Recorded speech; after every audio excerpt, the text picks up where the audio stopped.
Le principal défi pour toute personne qui commande de la marchandise à l'étranger, c'est le respect du délai de livraison. Chacun a hâte de voir sa marchandise arriver le plus tôt possible. Et quand cela accuse un retard, c'est une source de stress et d'inquiétude. De la peur que la marchandise n'arrive jamais. Il y a des retards prévisibles liés à l'exploitation et des retards accidentels liés au hasard. Nous allons examiner les causes des retards liés à l'exploitation.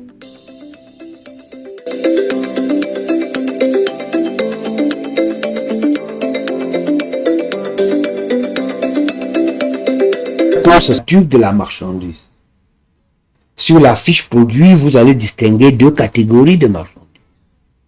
Les prêts à être expédiés, ready to ship, et les marchandises en attente de fabrication. Si vous avez opté pour cette deuxième catégorie, le retard d'expédition est normal, puisqu'il faut attendre que la marchandise soit fabriquée et conditionnée avant expédition. Viennent ensuite les retards liés à la nature du fournisseur. On distingue trois catégories de fournisseurs sur Alibaba. Nous avons les intermédiaires, les trading companies, qu'on appelle encore entreprises grossistes, et les usines. Si vous achetez aux deux premières catégories, il y a des chances que votre marchandise accuse du retard, car ces derniers iront s'approvisionner d'abord à l'usine avant de vous expédier la marchandise. Assurez-vous de la nature du fournisseur avant de passer votre commande. Viennent ensuite les retards liés à la commande, proprement dite.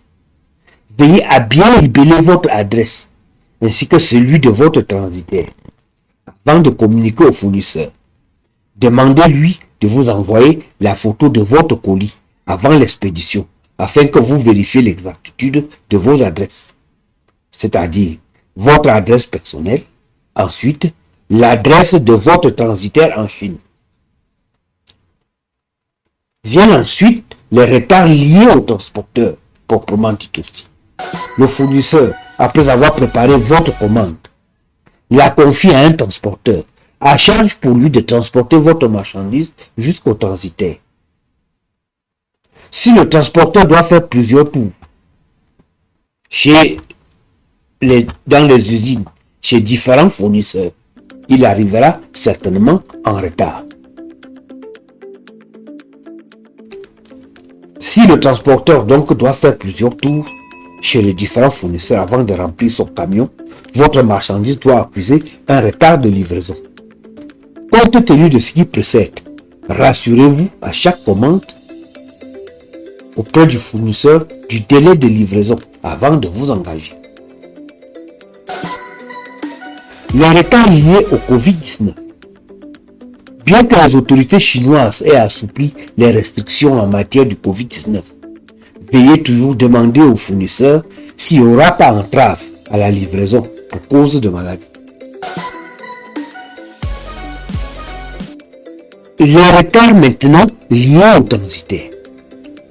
En principe, pour les raisons de stockage, le transitaire n'a pas intérêt à retarder l'expédition de votre marchandise. Cependant, votre colis peut être confronté au retard dû au transporteur aérien ou au maritime. Dans le cas du transporteur aérien comme DHL, contre vent et marée, il livre votre marchandise dans votre pays de destination dans un délai de 48 heures. D'autres cargos, certainement les moins chers, doivent attendre de faire le plein de la cargaison avant de décoller. Si votre marchandise est arrivée en première position dans le chargement, il y aura de fortes chances qu'elle soit largement retardée. Les retards liés à la nature de votre marchandise. Les colis fragiles ont besoin des aménagements spéciaux dans des avions spéciaux, ce qui implique forcément un retard par rapport au colis ordinaire. Les retards liés à la paperasse et procédures administratives.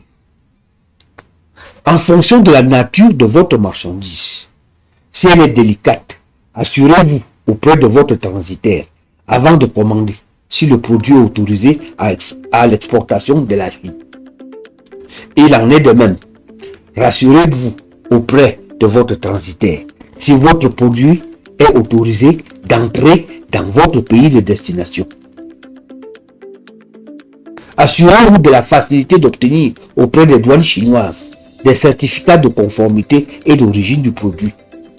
Bien entendu, c'est le transitaire qui s'en charge.